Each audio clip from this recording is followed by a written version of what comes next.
Thank you so much, Gerhard, and indeed, thank you so much for the invitation. I'm very happy to be here today with you and discuss our research work, the research work that we do both at Kozminski University, and I also have to mention Harvard University. I'm a senior research associate there and have been for the past 2 years, and we've been working quite intensely, I would say, on topics related to collaborative artificial intelligence and its deployment in the workplace. At Harvard, we are working with the team led by Professor Richard Freeman. And the institute or lab that he runs there is called Center for Labor and Just Economy. They're very much focused on the mobility of workers, workers' rights, and the future of work in times of artificial intelligence. And I think this is the topic that really connects us. So yeah, I would say that we are a transatlantic team working together on AI and its consequences for the workplace, I would say, and the workers specifically. And what I'll try and do today is share my presentation with you where I have a bit of an overview and then snapshots of the research that we do. Organizational performance is a very important part of it, but there are also other parts that I think are equally interesting, such as AI and personality of a worker and how that works together. You know, how does our personality impact the patterns of our collaboration with AI? This is also the research that we do. So I'm going to try to share all of that with you. And I hope you can see my presentation here. I'm going to enlarge it. Is that visible? Showing up. Yeah. Yeah, it's there. Yeah. Wonderful. Okay, perfect. Perfect. Listen, I would perhaps start with saying that we are obviously in a very interesting moment when it comes to artificial intelligence. Even though we have been working for this moment for quite a while, I very often tell our students at Kozminski, the students who are in our program on AI and management, that actually ChatGPT, if you look under the hood, has some very interesting algorithms inside, and some of these algorithms are called encoders. Encoder-decoder is actually a very important architecture for a transformer like ChatGPT, and actually the first conceptual papers about encoders has been written in 1921.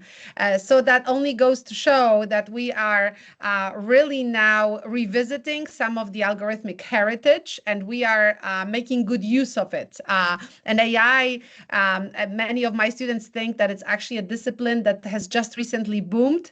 But when you think back and look back, it's not even, you know, it's not even about the beginnings of it in the 40s and 50s of the previous century where the discipline was established, but you can look back even further and you will see that the conceptual work on algorithms has started much earlier.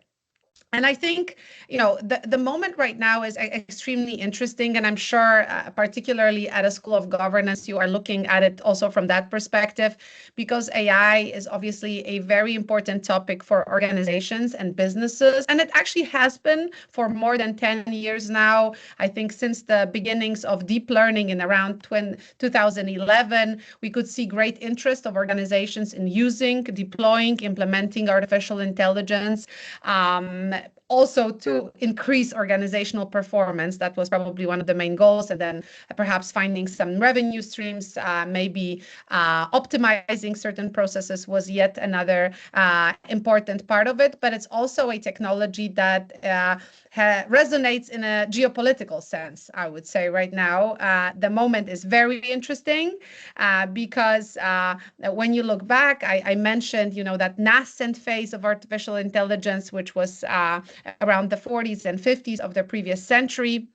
And many people know, and I'm sure you do too, that after that period where we saw a great public interest in AI, particularly in the US, but also in Japan and other places, we saw a lot of funding of AI-related initiatives at that nascent phase.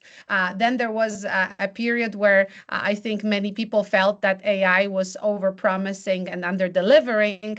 And around the 70s, we have entered the first AI winter.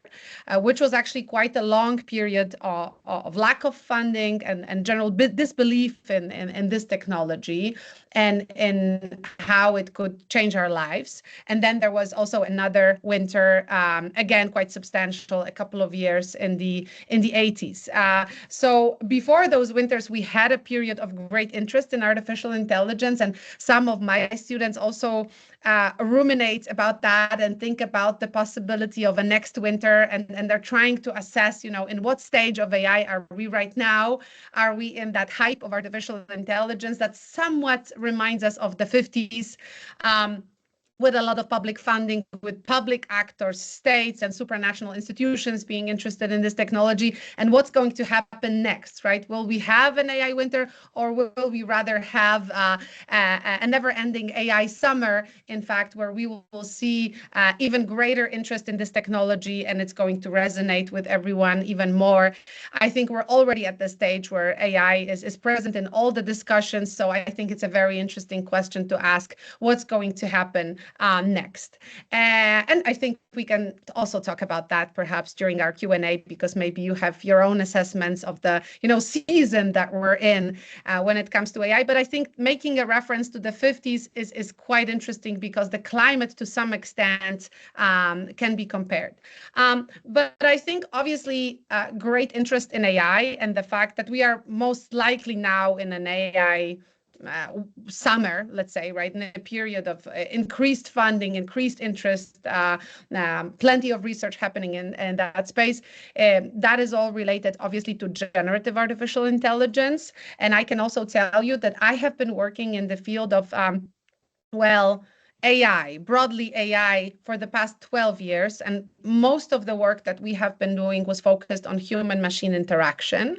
And what we're trying to do is figure out the best patterns of human-machine interaction, or human-bot interaction, to be more specific. And I think, since we started, most of the questions were about, why doesn't it work? What's happening? What's wrong?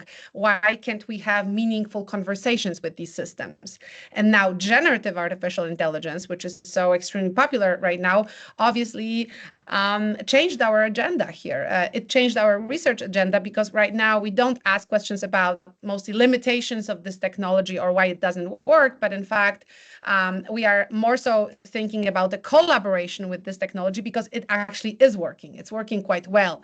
Generative AI, particularly large language models, have proven themselves to be really effective at conversing with humans, talking, interacting with humans, but also working alongside humans. So this is something that for us really changed quite a lot, the emergence of generative AI. This is something that clearly, emphasizes the hype that we have been seeing before generative AI.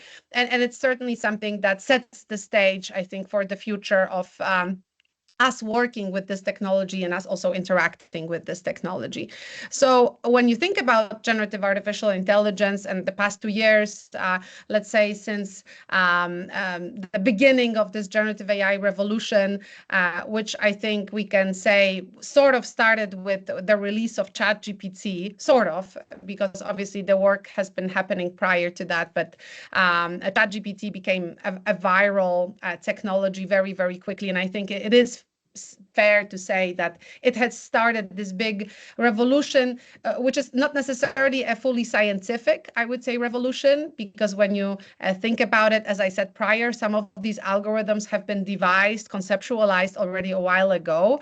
But what is really a change maker is actually, I think, the dissemination component. So this is a revolution of, I would say, accessibility to AI, and it's a revolution of people actually really deploying this tool without any barriers. You don't have to code anymore. It's enough to prompt this model in German, English, Polish, or French, and you can start working with it in a very easy and friendly way. And I think this is what makes the difference, apart from the fact that obviously these models are better and better at what they're doing.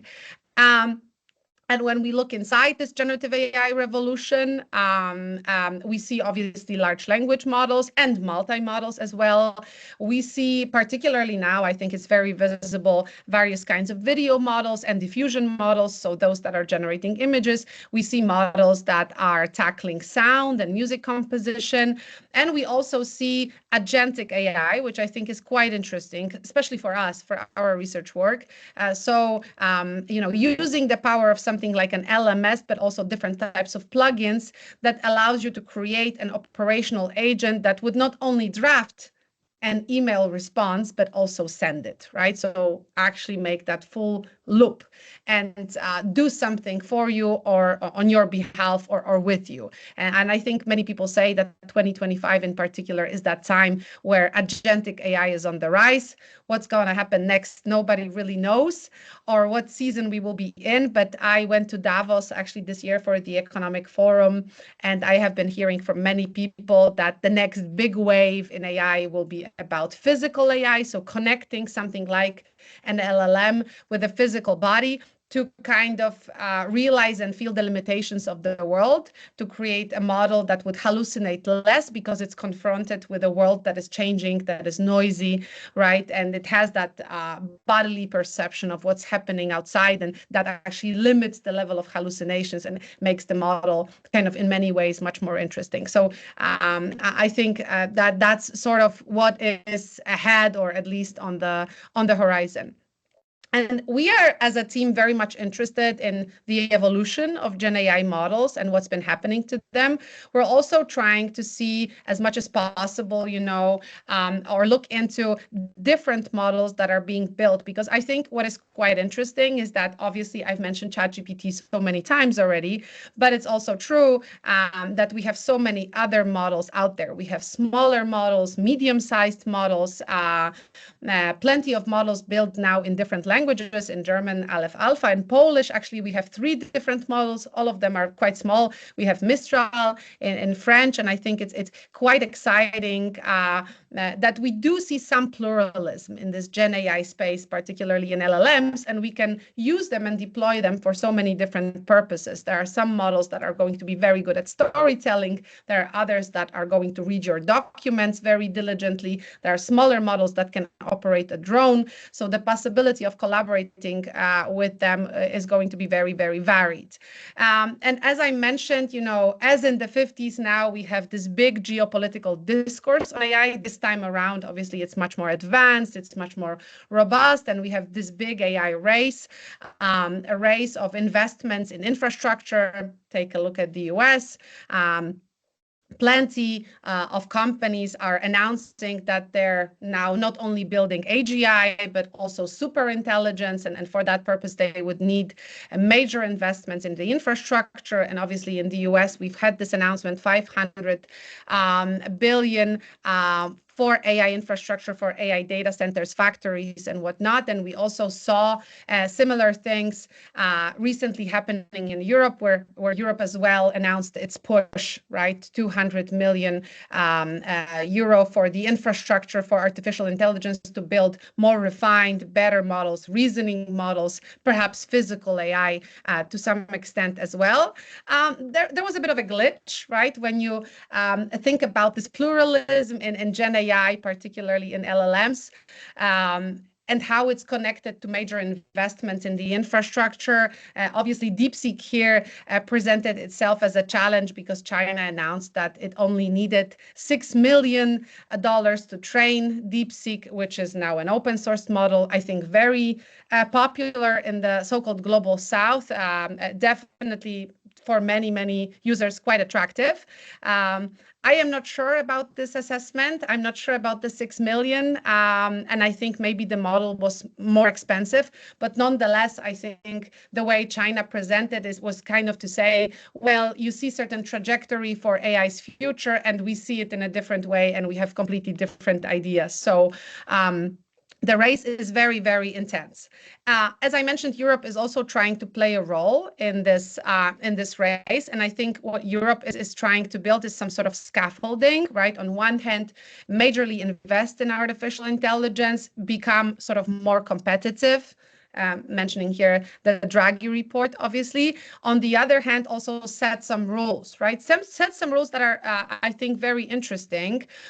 Rules, first of all, that would be related to the usage of AI that is trustworthy, that is fair, that is as we would put, probably more collaborative, right? Where you use this technology as a sparring partner, you use it as something that works together with you or alongside, but you don't use it sort of so that it works on your behalf. I think that's another important thing that I see here, that this trustworthy usage of this technology in Europe means also that this is a technology that can be agentic, can be better than what it is right now, but nonetheless should be used in a responsible way, in a way that also does not limit our human agency, right? That actually emphasizes that human in the loop or human in the center is a very, very important thing, which is actually something that really resonates with us, with our research team, because we have been working, as I mentioned to you at the beginning, on collaborative AI from the very start,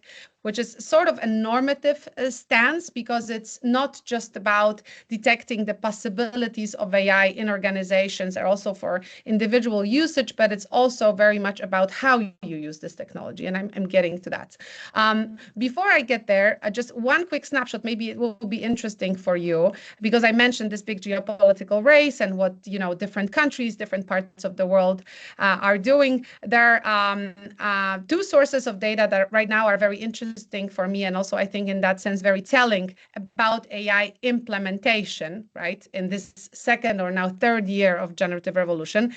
One is the stats from the European Parliament. Maybe some of you have seen it, about how Gen Z is using artificial intelligence in Europe. What's the saturation level in that population? How familiar are they with AI? And as you can see, they are really familiar, right? Our students, I can definitely detect that and see that, are extremely familiar with artificial intelligence. So we do have in Europe a lot of AI implementation, but we also did another study. So I'm actually, also working with a startup here in Poland called Campus AI. It's a school of generative artificial intelligence, and we've done some assessments.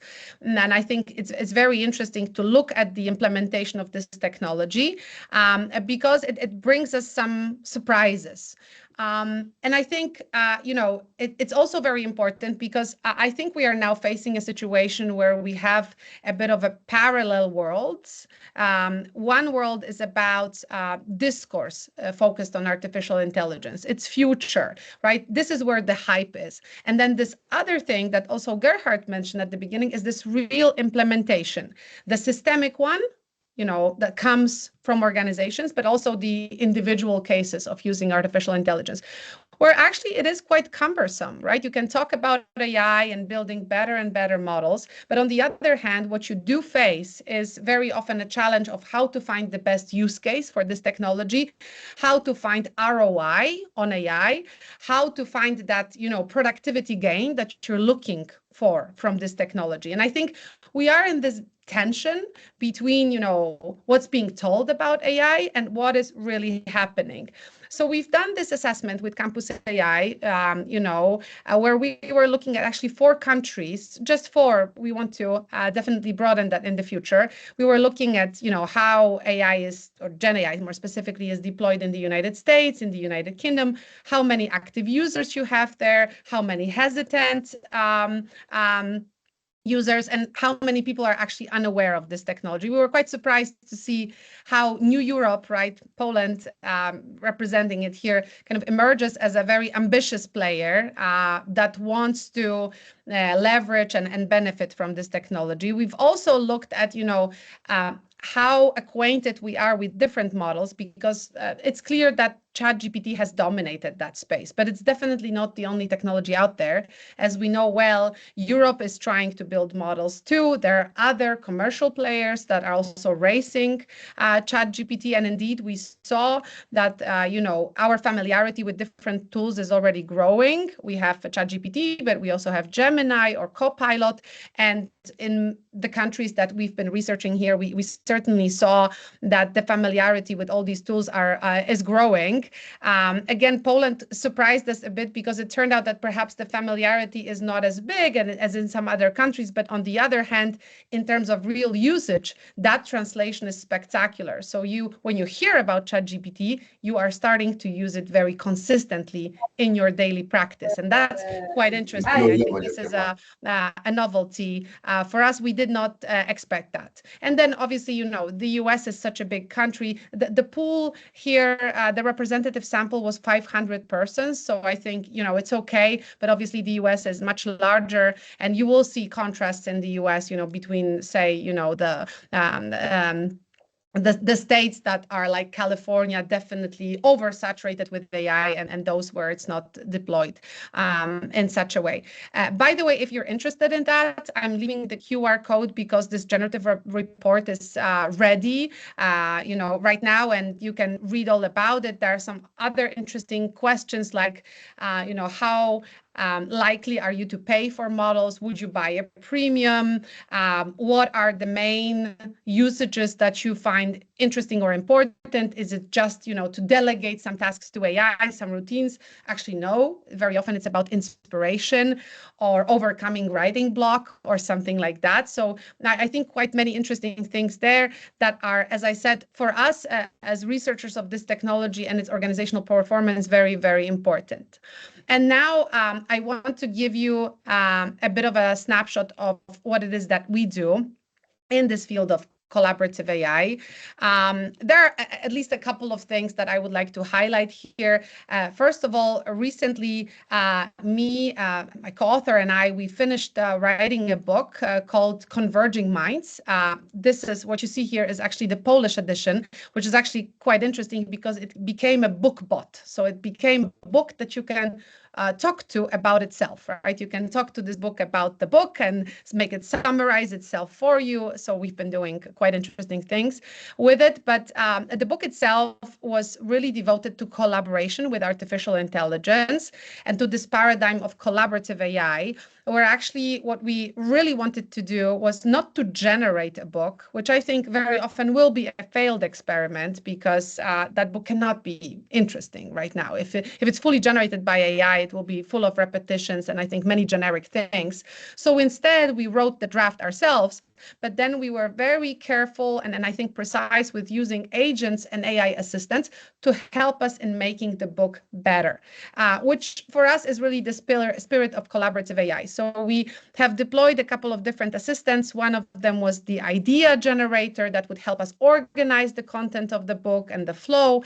The other one was editor, and that was actually a failed experiment, which we describe in the book, where the editor was supposed to align my style of writing with Mila's style of writing, and then actually ultimately it chose GPT style of writing instead, which was hard. And then we decided not to actually use this assistant anymore. We had an expert that was a real agent. It was not just an AI assistant, but actually an agent connected to Paperpile. I'm sure it's a tool that you know. In Paperpile, we had a couple of thousand of different documents, and it would harvest those documents and give us bibliographies or some definitions, actually a very interesting exercise.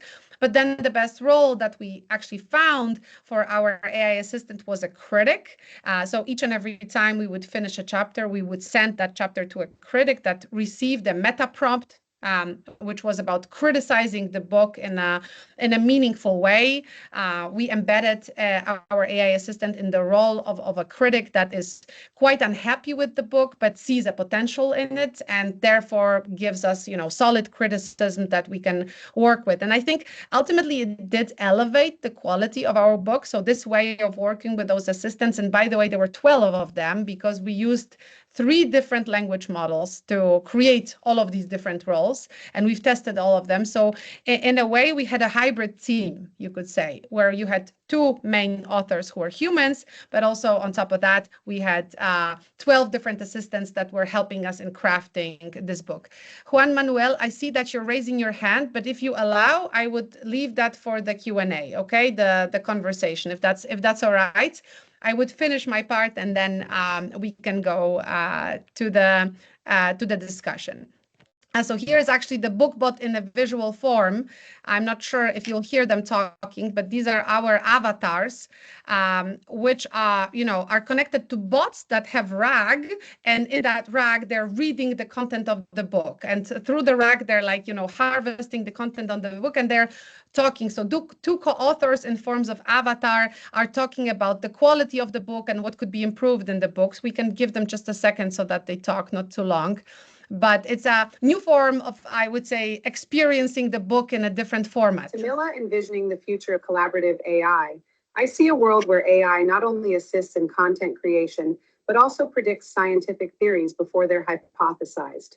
Imagine AI simulating entire research environments, allowing researchers to test hypotheses in virtual conditions. Yeah, but main reason for that, actually creating those book bots, was that my students very often tell me that they don't read documents, they just talk to documents. So I thought to myself, okay, if you're talking to documents, you might as well talk to the authors of these documents and then have a meaningful discussion about the work they've done with them in this interactive format, right? So that for me is also, in a way, aligned with the spirit of collaborative AI.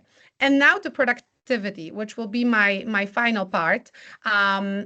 As mentioned by Gerhard, this is a very important topic for us. So real implementation, consequences of using AI in the workplace. There is some interesting work being done already in this area. You might have seen a research announced by Microsoft, I think a month ago or maybe less, where they mentioned that they've done a longitudinal study on the use of Gen AI and maybe overuse of Gen AI, where actually what they detected was that persons who were over-delegating tasks to artificial intelligence were gradually losing their own field expertise, right? So they, colloquially speaking, became a bit dumber in their area of expertise because they've overused AI. And I think that's one very important piece of work, and certainly something that we will try and build on in the future. Another inspiration for us was probably a topic that you might have discussed already in your seminars, which is a very interesting seminal paper called The Jack Frontier by Harvard Business School scholars, who actually have detected that when it comes to productivity with AI, when you look at a big organization, it turns out that both the executive tier, but also low-skilled workers are not benefiting from this technology all that much. However, the mid-level management can really boost productivity using generative artificial intelligence. They've mostly, if I remember correctly, focused on time spent on tasks, although not only. And that's one way of measuring productivity. I think it's a fairly easy way to measure productivity, but is it telling? Well, maybe not always. So what we've decided to do instead, and we were working sort of on parallel with all these other things that were happening in the space of AI and productivity, is we decided that we want to measure something else instead. And we would look at qualitative results instead of looking at time spent. We would think about whether the quality of work is enhanced when you work with artificial intelligence.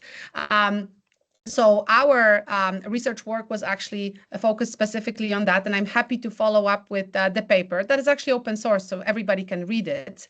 And what we decided to do is actually, build a research framework using two very important theories, a task technology fit and resource-based view, to actually check whether a group of persons that is working with generative artificial intelligence would have greater productivity than the other group that is not working with AI, but bearing in mind that this productivity will be measured in the quality of their output. So we actually have used human independent judges to assess the output of the team that has been working with AI and the team that has not been working with AI. We have not used LLM as a judge. It was suggested to us, but we decided to stick to people.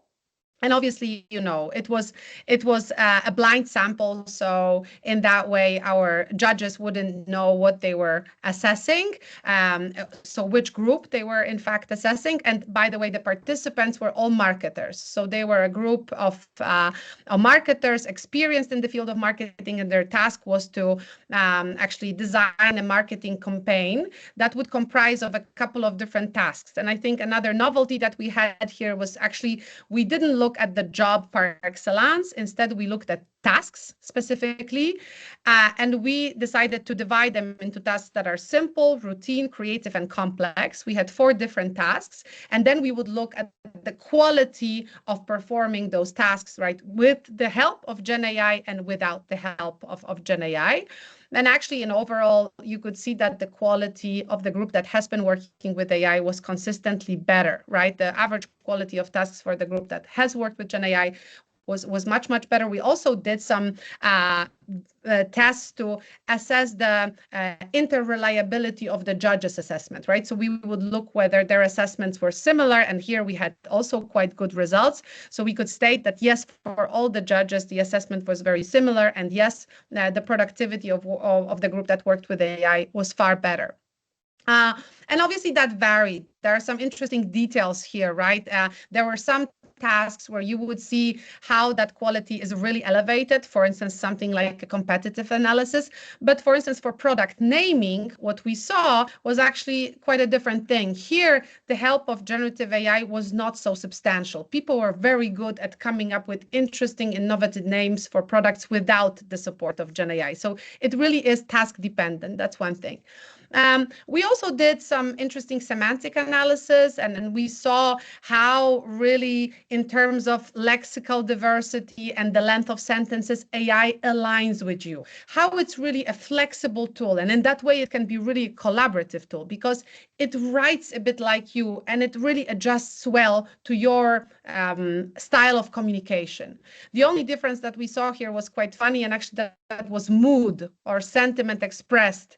And for humans, that mood was usually lower, and for AI, the mood was actually higher. And obviously, we can discuss why that was the case. But in general, yes, indeed, we saw that the productivity was rising.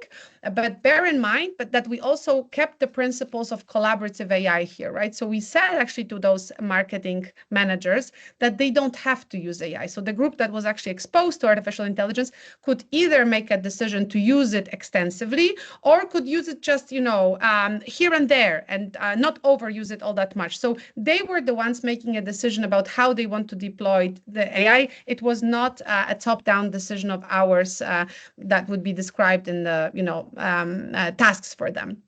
So that's one thing that I wanted to mention. And the other part was actually, this research has led us to thinking about how effective usage of AI in that collaborative framework can really be enhanced when you deploy AI in the right way for specific tasks. And as I said, for some tasks, it's going to be spectacular, and for some others, not so much. But it can also be very much dependent on your personality, your style of work, your pace of work.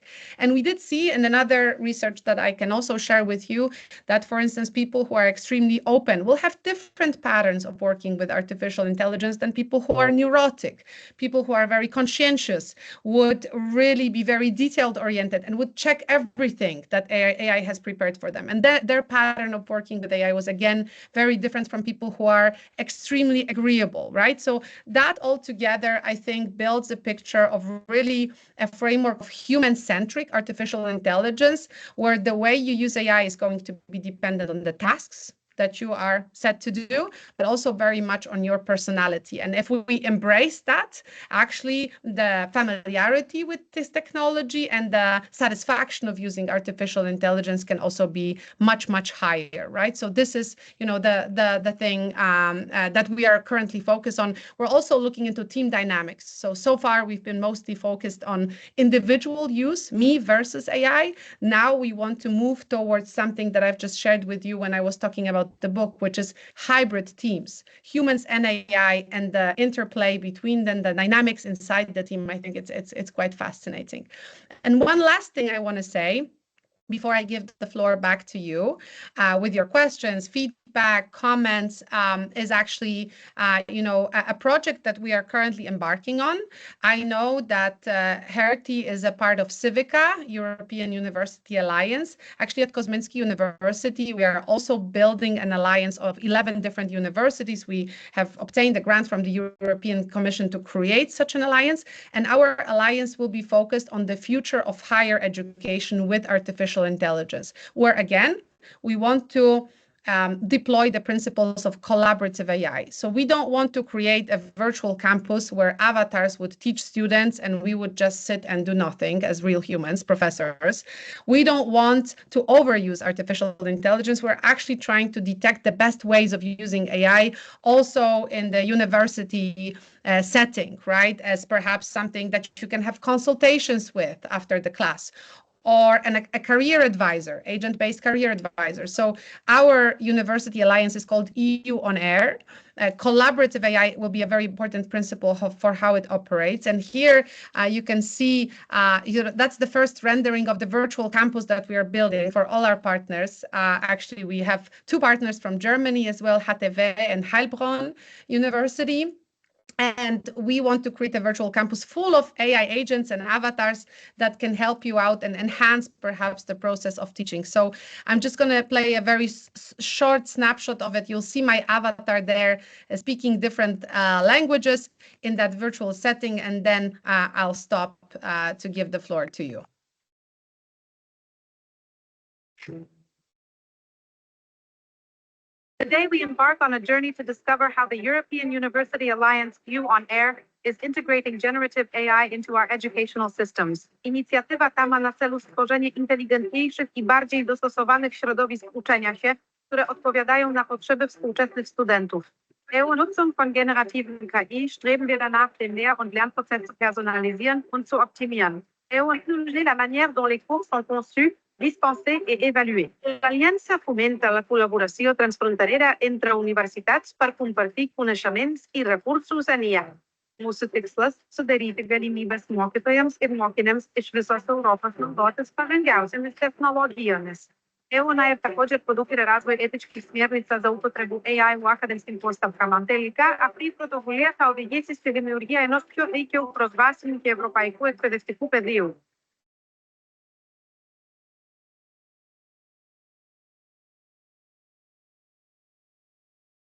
Yeah, so as you saw here, and I hope you have heard it, I have gained some extra capacity, namely speaking 7 languages that I don't know. I just know German, French, and English, and obviously Polish, and all the other ones are, not languages that I have mastered. So here my avatar came to the rescue and spoke on my behalf. Yeah, so this is what I wanted to share with you. And yeah, I'm looking forward to your feedback, questions, and comments. Thank you.